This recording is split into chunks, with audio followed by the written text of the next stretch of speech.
पुरुषोत्तम माह का 14वां अध्याय। श्री नारायण जी बोले, राजा इसी प्रकार चिंताग्रस्त रहता था कि एक समय वाल्मीकि ऋषि उसके यहाँ आए। राजा ने जल्दी से उठकर भक्ति सहित उनके चरणों में नमस्कार किया। तब वाल्मीकि ऋषि राजा को शांत देखकर कहने लगे, हे राजन, तेरे मन में जो कुछ भी चिंता हो वह तुम बिना संकोच कहो, क्या बात है। दृढ़ धंधुआ ने कहा, महाराज, आपके चरणों की कृपा से सब सुख है, परंतु हे ब्राह्मण, एक बड़ा भारी संदेह मेरे मन में है। सो उस वन के तोते के मुख से लगे हुए शूल को आप दूर करिए। वाल्मीकि ऋषि राजा के यह वचन सुनकर बोले, हे राजन, पूर्व जन्म में तुम द्रविड़ देश में ब्राह्मण के घर में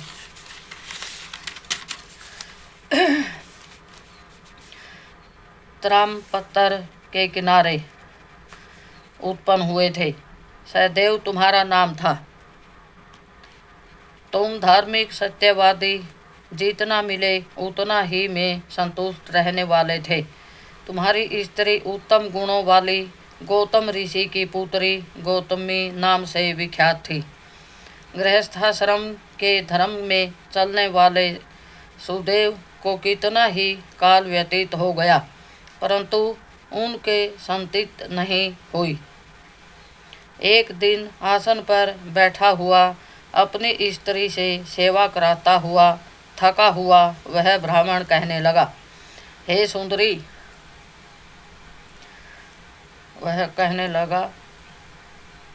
हे सुंदरी, संसार में पुत्र से परे कोई सुख नहीं, क्योंकि तप दान से उत्पन्न पुत्र परलोक में सुख देते हैं।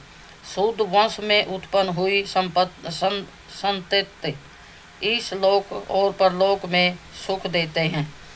उस श्रेष्ठ संतति को मैं प्राप्त न कर सका और मेरा जीना ही व्यर्थ है। मैंने उसे विद्यायन नहीं कराया, न उसका विवाह आदि किया, अतः मेरा जन्म व्यर्थ है। इसलिए मेरी मृत्यु शीघ्र ही हो जाए तो अच्छा है। मुझको आयु प्रिय नहीं। इस प्रकार अपने पति के वचनों को सुनकर उस सुंदरी के मन में अत्यंत दुख हुआ और बोली,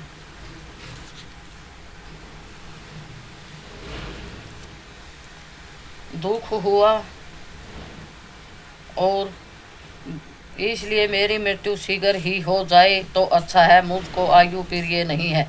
इस प्रकार अपने पति के वचनों को सुनकर उस सुंदरी के मन में अत्यंत दुख हुआ और बोली, हे प्राणेश्वर, ऐसे तुच्छ वाक्य मत कहो।